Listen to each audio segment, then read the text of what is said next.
தமிழகம் எங்கும் கிளைகளை கொண்ட Annamal institute of hotel management and hospital management படிப்பில் சேர்வதற்கான அட்மிஷன் நடைபெறுகிறது. தமிழகத்தில் காவலர் ஒருவரை டிக்கெட் எடுக்க நடத்துனர் கட்டாயப்படுத்தியதும், அரசு பேருந்துக்கு 1000 ரூபாய் அபராதம் விதித்ததும் பேசுபொருளாக மாறியுள்ள நிலையில், அரசு பேருந்துகளில் டிக்கெட் இல்லாமல் பயணம் செய்ய காவலர்களுக்கு அனுமதி உண்டா என்பதை விளக்குகிறது இந்த செய்தி தொகுப்பு.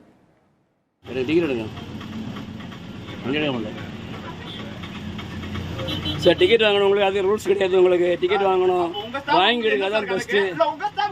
அதே மாதிரி கேட்கக்கூடாது சார். நீங்கள் எங்கள் ஸ்டாஃப் வரைக்கும் உண்டு சார். உங்களுக்கு அது கிடையாது. டிக்கெட் வாங்க, வண்டியா பண்ணு.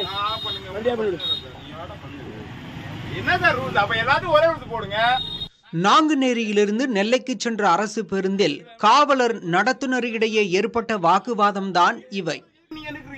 அதெல்லாம் பேசாங்க. நீங்க வீட்டுக்கு போறதுக்கு பேசாங்க. நீங்க டிக்கெட் வாங்கிடுங்க. அதான் நல்லது. நீங்க போக முடியாது. நீங்க போக முடியாது. காவலர் ஆறுமுகசாமி என்பவர் நிர்வாக பணிக்காக சீருடையுடன் சென்றதால் டிக்கெட் எடுக்க மறுத்துள்ளார்.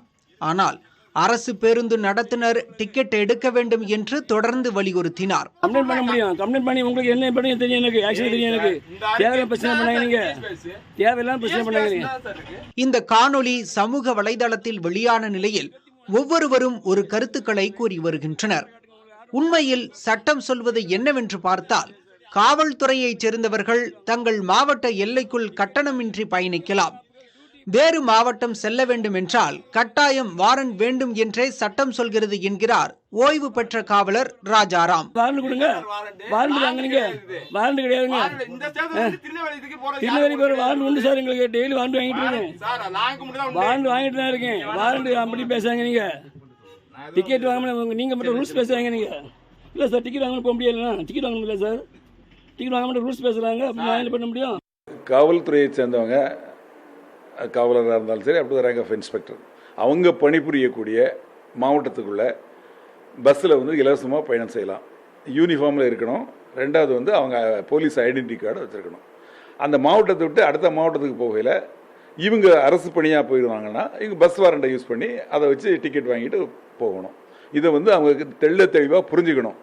இதை புரிஞ்சுக்கிட்டாங்கன்னா இந்த மாதிரி ஒரு பிரச்சனைகள் வராது. நீங்க என்ன ரூல்ஸ் சொன்னா நான் இது பண்ணிக்கிறேன். நீ கம்ப்ளைண்ட் கொடுக்க போறீங்க. இந்த அருகே டிஎஸ் இறங்குறீங்களா? வண்டி எடுக்க மாட்டீங்க. வண்டி எடுக்க மாட்டீங்க. இறங்குறீங்களா? சரி, ஒண்ணு பண்ணுங்க. வாங்க, இந்த தான் இருக்கு. வந்து நீங்க இது பண்ணுங்க. இப்ப ஃபோன் பண்ணு. போன் அடிங்க. அதே நேரத்தில் காவலர் ஆறுமுகம் நாங்குநேரியிலிருந்து நேரடியாக சென்னை வந்திருந்தால் டிக்கெட் எடுக்க வேண்டிய அவசியமில்லை என்றும், அவர் உள்ளூர் பேருந்தில் பயணித்ததால் இப்பிரச்சனை எழுந்தது என்றும் ராஜாராம் தெரிவிக்கிறார்.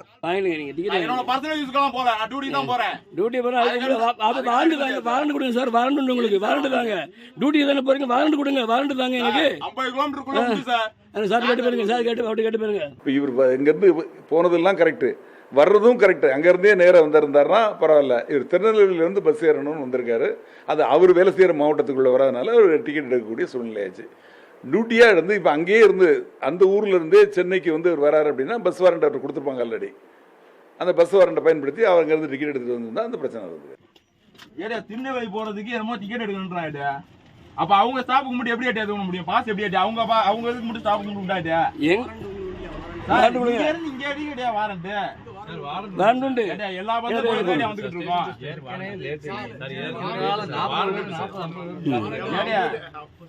எப்படி இதுக்கு முன்னாடி நாங்களும் போயிட்டு தான் வந்துட்டு இருக்கோம்.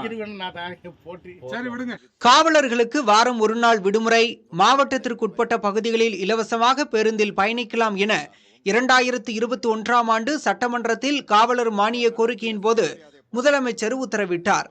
பணிக்காக வேறு மாவட்டம் செல்லும் காவலர்களுக்கு வாரண்ட் கட்டாயம் என்றும் அறிவித்திருந்தார். இது தொடர்பான அறிவிப்பு 2022ஆம் ஆண்டு அறிவிக்கப்பட்டு நடைமுறைக்கு வந்தது. தற்போதும் அதே நடைமுறையை பின்பற்றப்படுவதாக கூறுகின்றனர் போக்குவரத்து துறை அதிகாரிகள். சம்பந்தமே கிடையாது. நீங்க ஏதாவது பேசக்கூடாது.